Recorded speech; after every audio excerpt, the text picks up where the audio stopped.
Hello, it is Dr. Cinema again, and I'm back here with another movie face-off. Well, with Halloween roughly a week away from now, I think it's time that this movie face-off includes one of the installments of Halloween, specifically the original, of course. And we're going up against Psycho, the 1960 classic by Alfred Hitchcock. Now, this is going to be a very tough face-off. I mean, Psycho is the first North American slasher film ever. Not the first slasher film ever. That's held by Peeping Tom, that was released earlier in 1960 in Britain. But might as well be the first ever slasher movie because Psycho is pretty much well talked about, to say the least. And now we have Halloween, the 1978 classic. And while there have been a few slasher movies in between those two, such as Black Christmas in 1974, these two are pretty much the quintessential American slasher films. I mean, Halloween kickstarted the slasher craze in the 1980s, and Psycho is probably the most famous Hitchcock film ever that introduced the slasher subgenre to North America. So we've got 5 rounds, and we're going to see which one is just a little bit better than the other. Round 1, story. The story of Psycho is that a woman named Marion Crane stops at this hotel, the Bates Motel, I think it's called, or am I thinking about the TV show?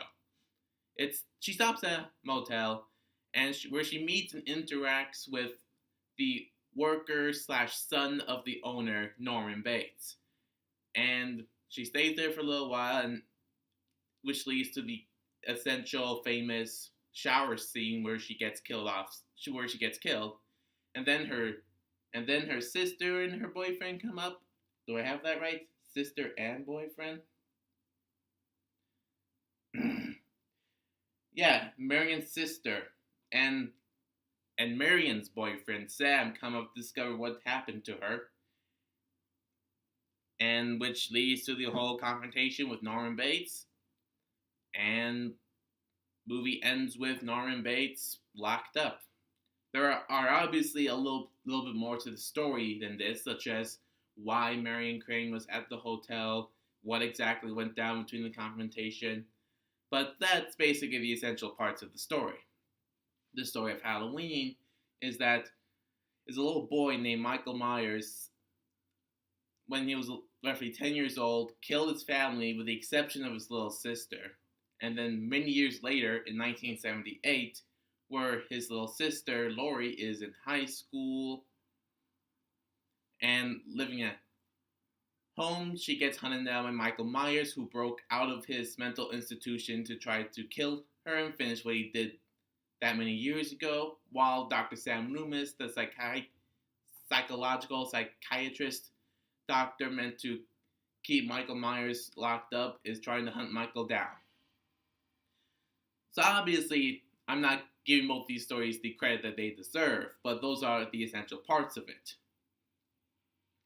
The story of Halloween is very famous among horror fans. Outside of the horror fan community, there will be people that do know the story, but with so many slasher films that exist, it kind of gets lost in which is which.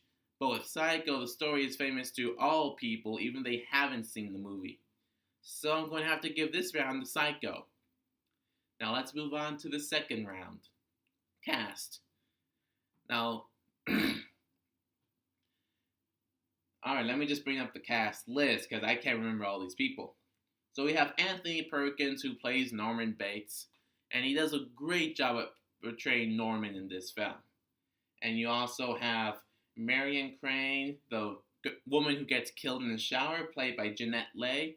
Fun fact, Jeanette Leigh is the mother of Jamie Lee Curtis, who plays Laurie in the Halloween movie. Isn't that something?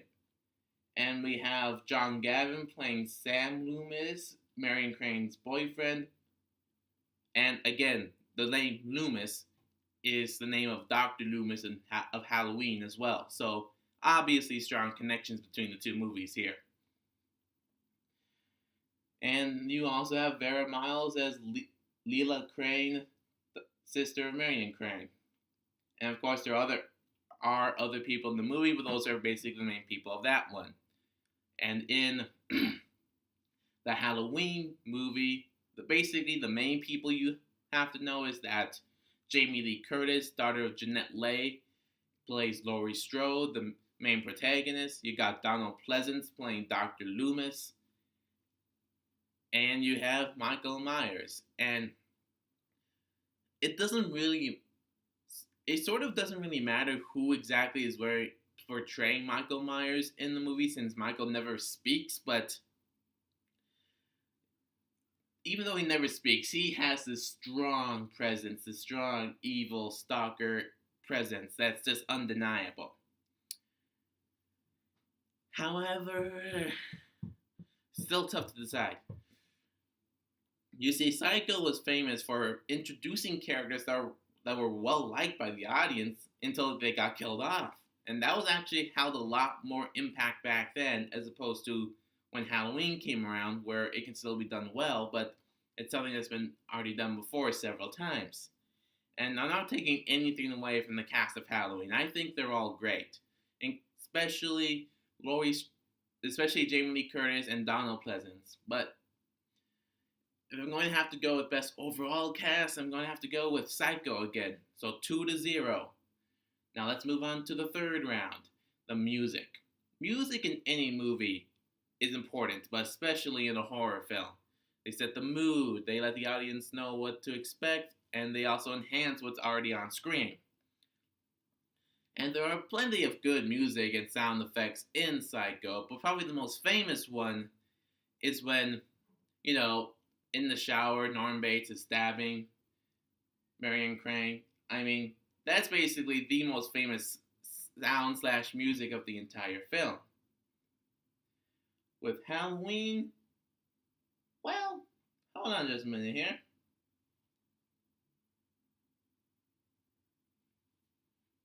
No view, no touch mouse. Nope. Not this. I'm trying to give you an example of music from Halloween.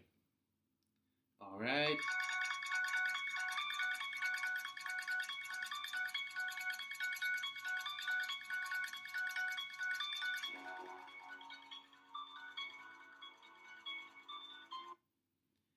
Yeah, that's pretty chilling music, isn't it? Now, we are to compare the two best musical parts of both movies. You've got Psycho, which has the famous shower scene, something like that. But with the Halloween theme, it builds up suspense, the horror, the fear that is to come, and it's just so iconic. I'm going to have to give this one Halloween. The music is dope. Now let's move on to the fourth round, atmosphere. With Hitchcock, it's pretty important about atmosphere and mood. And that is very well seen and very well done in Psycho with Norman Bates, the motel, and figuring out what the hell is going on.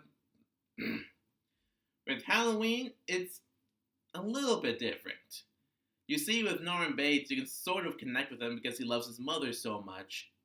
But with Michael Myers, you're not supposed to connect with him. You're supposed to fear that this thing that looks like a human is not really human. It's out to get you. And even at the end of the movie, when it seems like Dr. Loomis took down Michael, he disappears and Dr. Loomis just looks around the neighborhood and that famous music's playing, signifying that what happened in the movie could very well happen anywhere in real life.